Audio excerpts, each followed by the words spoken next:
रहने वाले महलों की। नहीं साहब जी, यहाँ तो हमने चप्पा चप्पा छान मारा, पर यहाँ तो हमें ना कोई जख्मी हालत में मिला है और ना ही कोई मुर्दा। लगता है मौके का फायदा उठाकर भाग गए। कोई बात नहीं, भाग कर जाएंगे कहाँ? उनके घर पर हर पल हमारे आदमी पहरा दे रहे। अगर वो घर के आसपास भी दिखे ना, तो हमारे आदमी उसे उसी वक्त पकड़ लेंगे। चलो।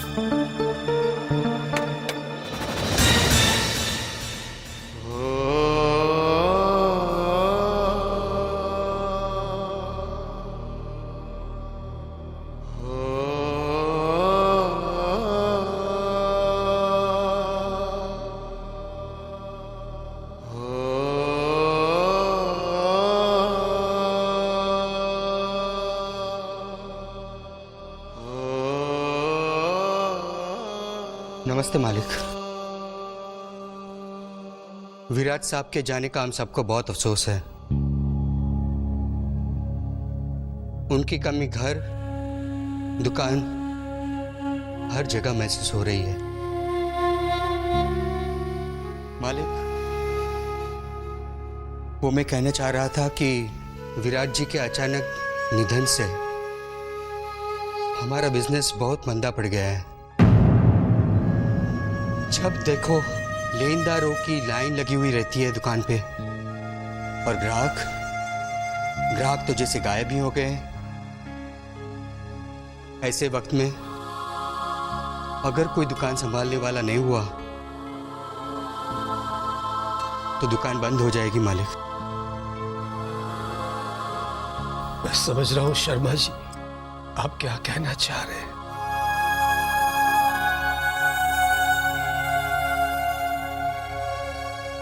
और मैं ये भी जानता हूं कि अब दुकान की हालत ऐसी है जैसे नाविक के बगैर कश्ती। अगर मैं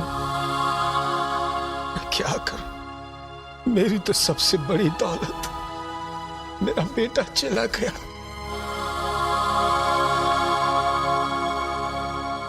अब मुझे दुकान, कारोबार, कमाई, पैसा, इन सब में कोई रुचि नहीं।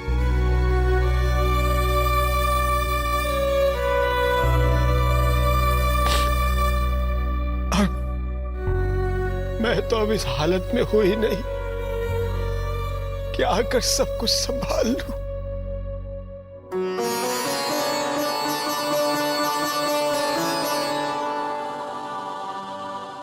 मुझे माफ शर्मा जी।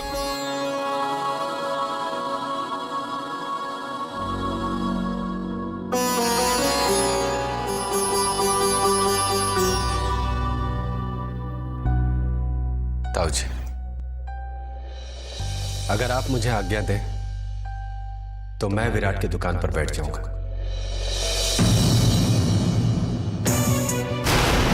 अगर आप मुझे आज्ञा दें तो मैं विराट की दुकान पर बैठ जाऊंगा।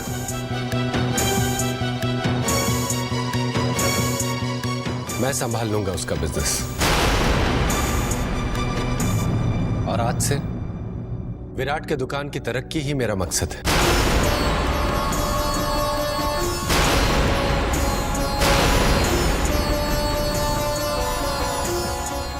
आप लोग सोच रहे होंगे कि मैं खुद अपनी कंपनी धर्म एंड ब्रदर्स का एमडी हूं, तो फिर मैं कैसे? आप लोग बिल्कुल फिक्र मत कीजिए। अब मेरे छोटे भाई इतने काबिल हो चुके हैं कि वो दुकान और बिजनेस दोनों को अच्छी तरह से संभाल लेंगे।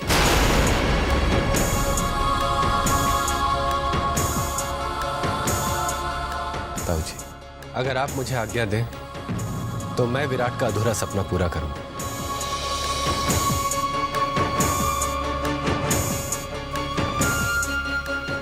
आप बस अपना हाथ मेरे सर पर रख दीजिए और फिर देखिए ताऊ जी, सब कुछ अच्छा होगा।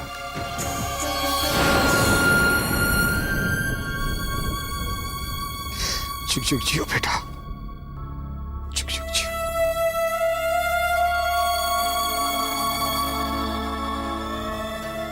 आप आप लोग दुकान की फिक्र मत कीजिए, मैं कल से खुद आकर अपनी जिम्मेदारी संभाल लूंगा। ये आपने बहुत अच्छा फैसला किया है धर्म बाबू। कल सुबह हम आपका इंतजार करेंगे।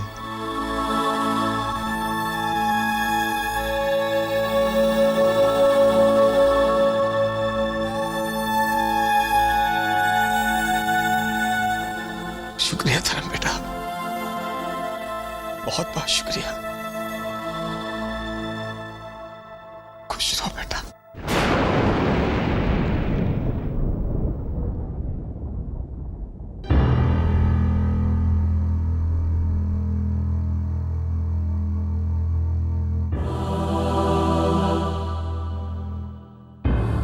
ये भैया आपने कैसा फैसला कर लिया? कम से कम एक बार तो सोचा था आपने। धर्म एंड ब्रदर्स बिना धर्म के कैसे चलेगी भैया? आपके बिना तो उसका कोई अस्तित्व नहीं है भैया। जो दुकान हम चारों भाइयों की मेहनत का फल थी, आपने उससे मुंह क्यों मोड़ लिया भैया? नहीं वरुण, मैं मुंह नहीं मोड़ रहा हूं, हमेशा तुम लोगों के साथ हूं। मुझे पूरा विश्वास है कि मेरे भाई इतने काबिल हो चुके हैं कि वो दुकान को संभाल लें। पर भैया बिना आपके इस वक्त विराट के दुकान को संभालने वाला कोई नहीं, तो उसका क्या होगा? जितने अरमानों से हमने अपनी दुकान खोली थी ना, उतने ही चाव से विराट ने भी अपनी दुकान का उद्घाटन किया था। क्या क्या सपने देखे होंगे ताऊजी ताईजी ने विराट के लिए, कितनी उम्मीदें जोड़ी होंगी विराट की अपनी दुकान से। आज वो हमारे बीच नहीं रहा, तो क्या ये हमारा फर्ज नहीं बनता कि हम उसके अधूरे अरमानों और अधूरे सपनों को पूरा कर सकें? भैया मैं मानता हूं। नहीं वरुण, धर्म को अपना धर्म निभाने से मत रोको। मैं पहले ही फैसला कर चुका हूं कि जो नुकसान हमारे भाई की वजह से हुआ है, उसकी भरपाई हम सबको मिलकर करनी होगी।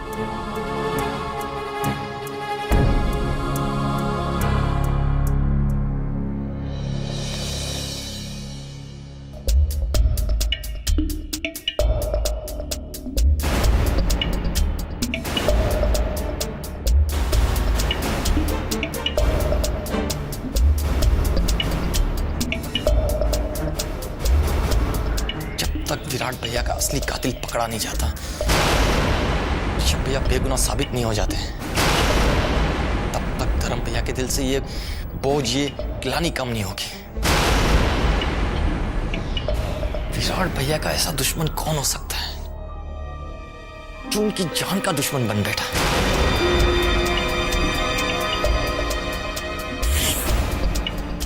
पर एक बात तो है, जिसने भी विराट भैया की जान ली है वो जरूर उनका कोई करीबी होगा,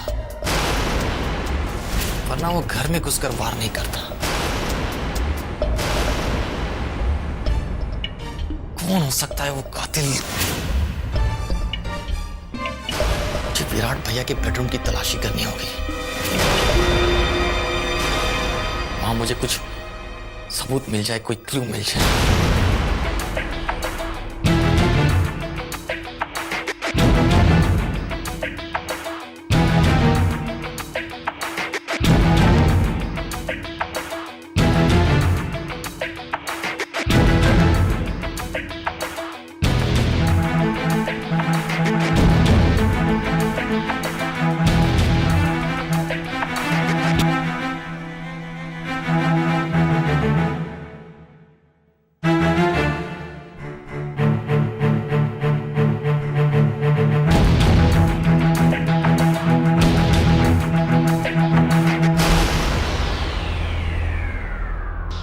कामिनी भाभी लट्टू को खाना खिलाने में बिजी है।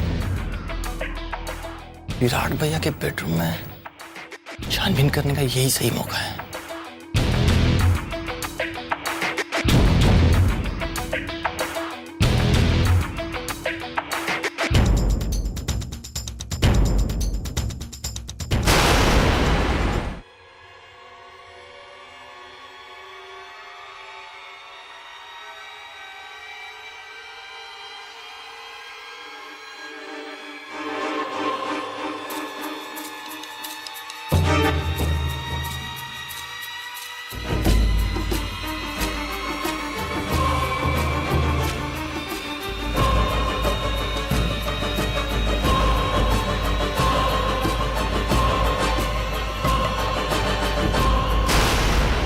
होटल के bill, credit card statements.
Varun, ये क्या कर रहे हैं आप?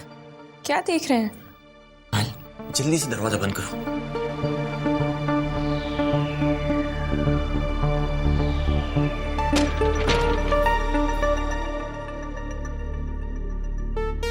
ये देखो पायल, विराट भैया का visiting card folder.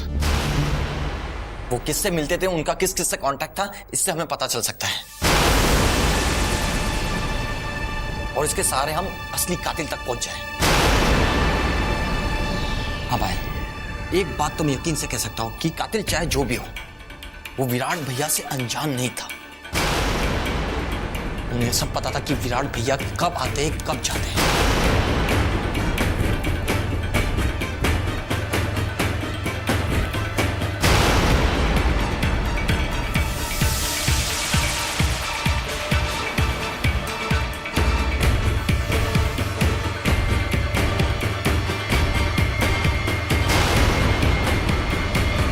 Mister Babulal, 99201, very important. इस नंबर के साथ विराट भैया ने वेरी इंपॉर्टेंट क्यों लिखा है? कौन है ये? मिस्टर बाबूलाल, इस नाम का तो कोई व्यापारी भी नहीं है।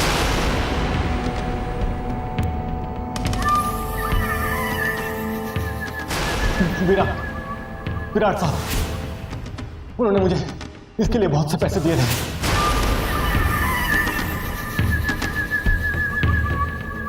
अगर वरुण इस आदमी से मिले और बात की तो वो जरूर जान जाएंगे कि मेरा विराट के साथ कुछ लेना देना था। और फिर वरुण एक के साथ एक कड़ी जोड़ते जाएंगे और मुझ तक पहुंच जाएंगे। वो जान जाएंगे कि विराट को मैंने ही नहीं, मैं ऐसा नहीं होने दूंगी।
Hello mister Babulal, sorry.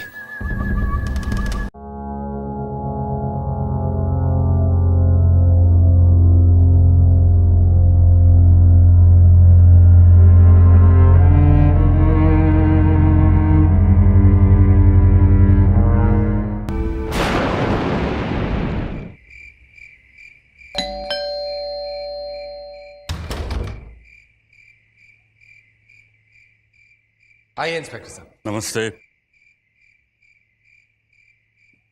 देखिए, ऋषभ जी का कोई पता नहीं चल रहा। इसका मतलब साफ है कि वो जिंदा है और कहीं भाग गए।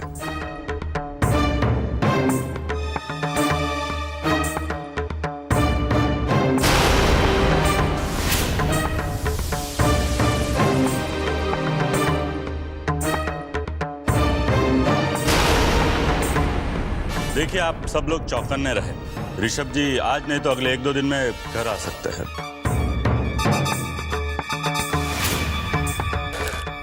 पानी।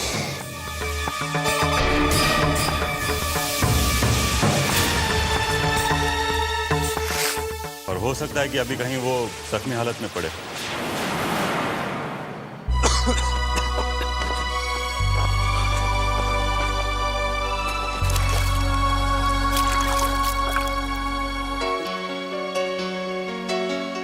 इंस्पेक्टर साहब, अगर ऋषभ यहाँ आया तो हम आपको उसी वक्त खबर कर देंगे।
ऋषभ,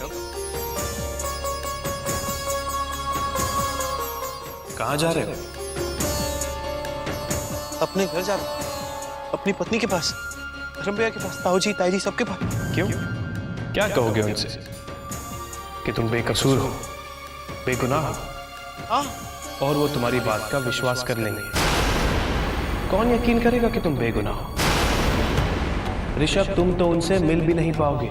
पुलिस तुम्हें पूरे शहर में ढूंढ रही है और पुलिस ने तो तुम्हारे घर के बाहर कड़ा पहरा लगा रखा है। तुम जैसे ही वहां जाओगे, पुलिस तुम्हें फिर से गिरफ्तार कर लेगी और सलाखों के पीछे डाल देगी। और तुम कुछ नहीं कर पाओगे क्योंकि तुम्हारे पास कोई सबूत नहीं है अपनी बेगुनाही का। मेरी बात मानो ऋषभ, मौके का फायदा उठाओ और भाग जाओ। अपने शहर, अपने घर, अपने परिवार से कहीं दूर भाग जाओ। एक अलग जिंदगी जाके शुरू करो। भाग जाऊं और अपने परिवार, अपनी पत्नी, मेरी रानी, सबको झूठ बोलूं, सबको धोखा दूं? ये धोखा नहीं है ऋषभ, झूठ नहीं है, ये अक्लमंदी है। बेवकूफी मत करो, भाग जाओ। और जिस झूठ से फायदा हो वो झूठ झूठ नहीं कहलाता। अपने फायदे के लिए मैं अपनी पत्नी, अपने परिवार, अपने भाई, सबको छोड़ के भाग जाऊं? नहीं, मैं उन्हें कभी नहीं छोड़ूंगा, मरते दम तक नहीं छोड़ूंगा। सुना तुमने? मरते दम तक नहीं छोड़ूंगा।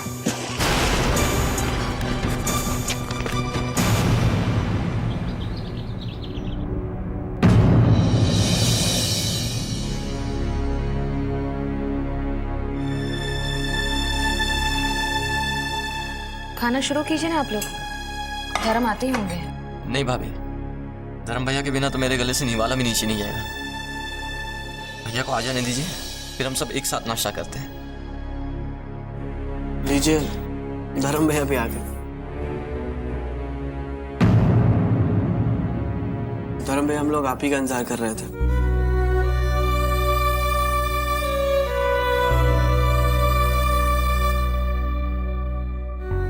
भैया, वो श्रीरंगपुर वाले व्यापारी 80% रकम एडवांस मांग रहे हैं, जबकि 50% की बात हुई थी। आप ही बताइए क्या करना चाहिए भैया। उनके साथ एक मीटिंग रखो, सब ठीक हो जाएगा। कभी कभी कहने सुनने में गलतफहमी हो जाती है, उसको सुलझाने का एक ही तरीका होता है कि आमने सामने बैठकर बात कर लो। मैं जानता हूं कि वो एक बहुत बड़े व्यापारी हैं, पर साथ ही साथ वो एक नेक इंसान भी है। वो हमारी बात को तवज्जो जरूर देंगे। ठीक है भैया, मैं आज ही उनसे मिलकर बात कर लेता हूँ। धर्म भैया खाना शुरू कीजिए ना। हाँ भैया शुरू कीजिए ना। आज से मैं ताऊजी के साथ नाश्ता किया करूंगा।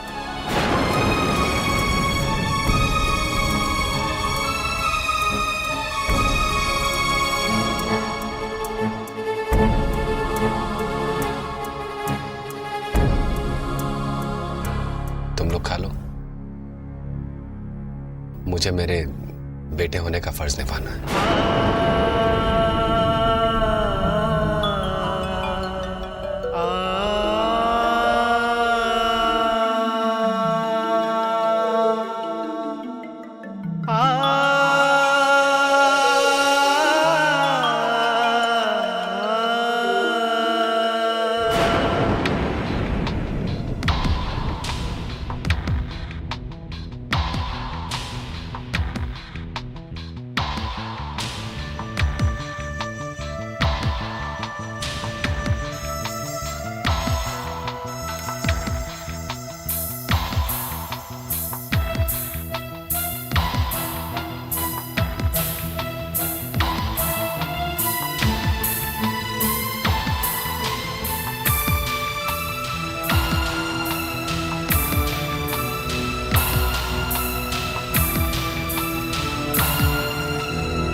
ऋषभ,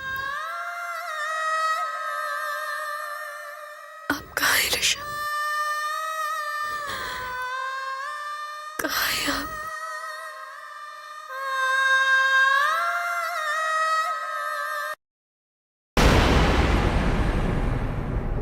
कैसी है मजबूरी, क्यों हो गई दूरी, किस्मत ने कैसा खेल है खेला। ना कुछ कहा जाए, ना चुप रहा जाए, मुश्किल है अब इस दर्द को सहना।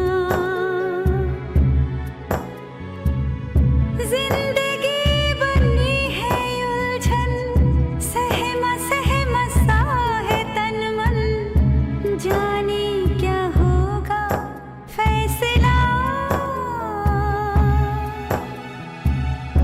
इतने हम दूर कैसे हो गए, दिल को कुछ पता ही ना चला, दिल को कुछ पता ही ना चला।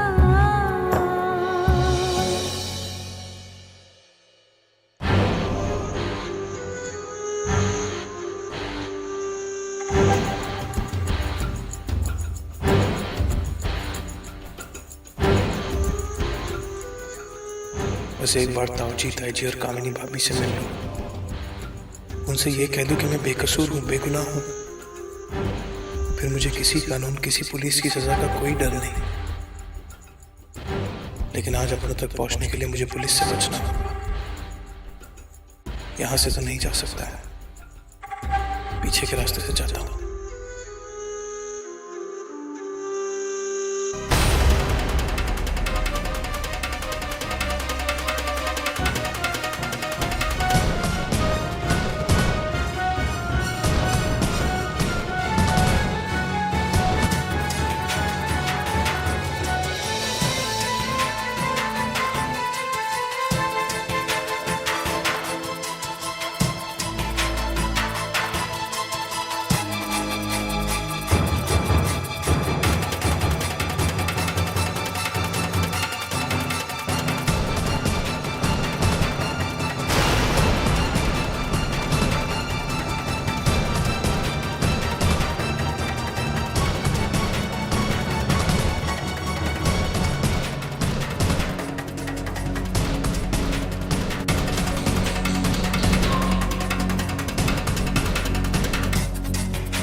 मैं हूँ माली। अच्छा अच्छा ठीक है।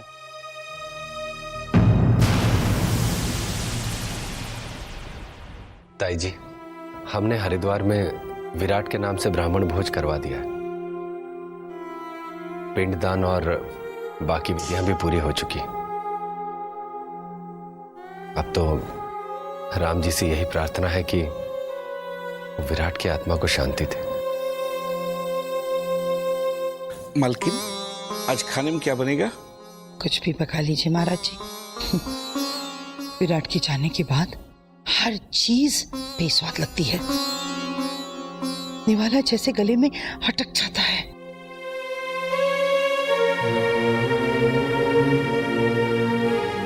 महाराज जी, आप जाइए। जी।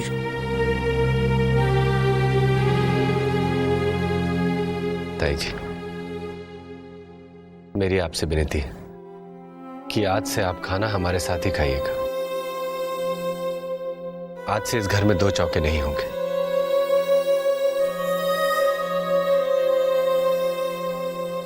एक ही चौका होगा।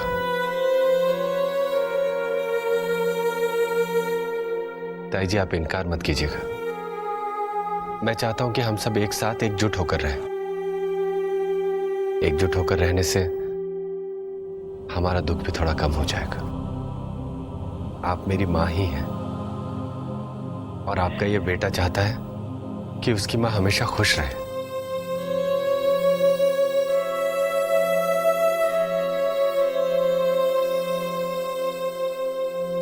ताई जी, मेरी आपसे विनती है, मेरी बात मान लीजिए।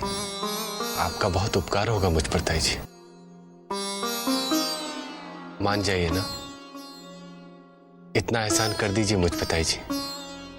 ठीक है धर्म बेटा, जैसा तुम चाहते हो वैसा ही होगा, पर मेरी एक शर्त है।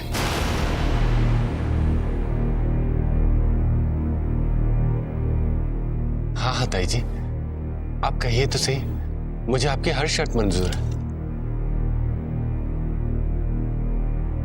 अगर रानी हमारे घर में खाना बनाती है तो मेरे गले से एक भी निवाला नहीं उतरेगा।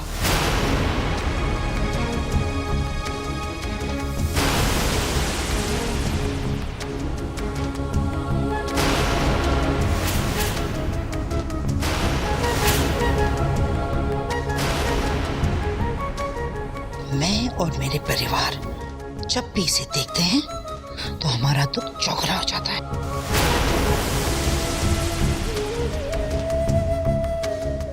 तुम ही बताओ बेटा, मेरे बेटे के कातिल की पत्नी का हाथ का खाना हम कैसे खा सकते हैं? वो खाना हमारे लिए खाना नहीं, जहर लगेगा।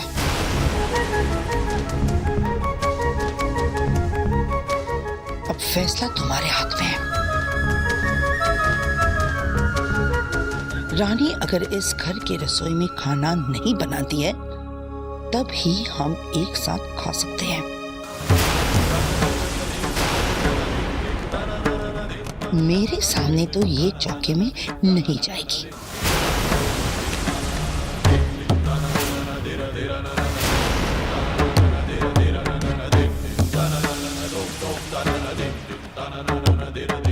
ठीक है ताई जी, मुझे आपकी शर्त मंजूर है।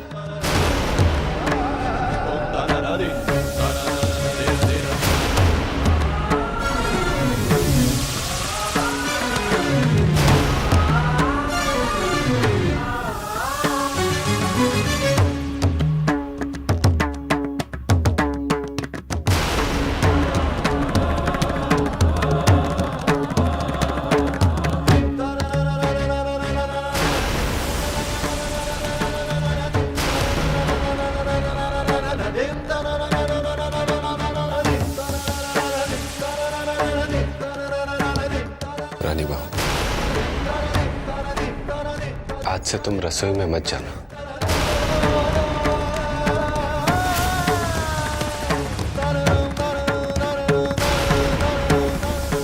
जैसा ताई जी ने कहा है वैसा ही करना।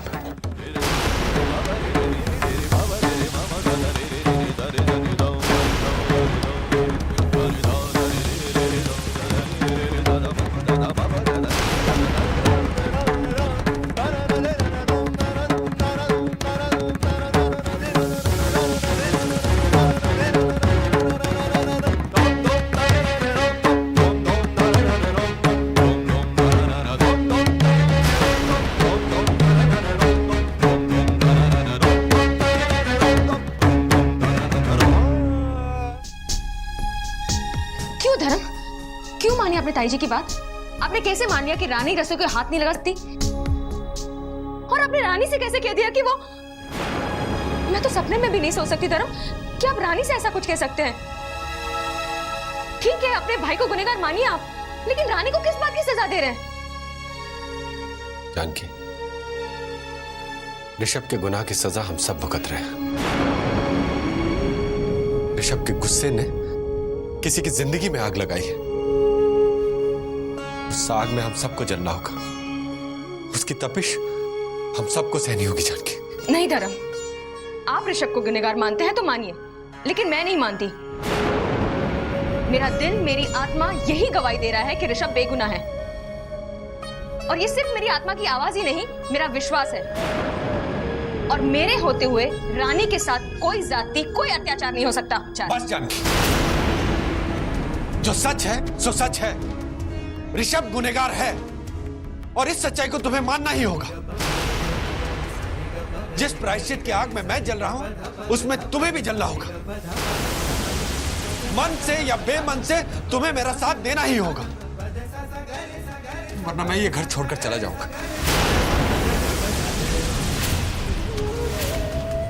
एक ऐसी जगह चला जाऊंगा जहां मुझे ताऊजी का दुख न दिखाई दे, जहां मुझे कामिनी की सूनी मांग और लड्डू का मुरझाया चेहरा न दिखाई दे। चला जाऊंगा।